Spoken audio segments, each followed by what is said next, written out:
Beta સેલ્સનું શું મહત્વ છે? તો બીટા સેલ્સ જે છે એ આપણા લોહીમાં રહેલા છે.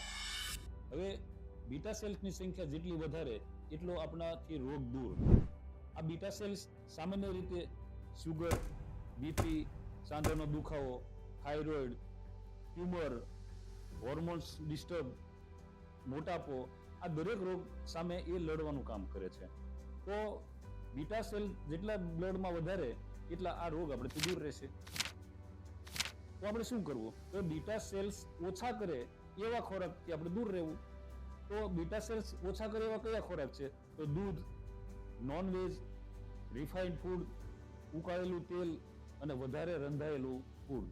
આ જે વસ્તુ છે એ બીટા સેલ્સને મારવાનું કામ કરે છે. એટલે એક ફૂડથી આપણે જેટલું બને એટલું દૂર રહેવું પડે.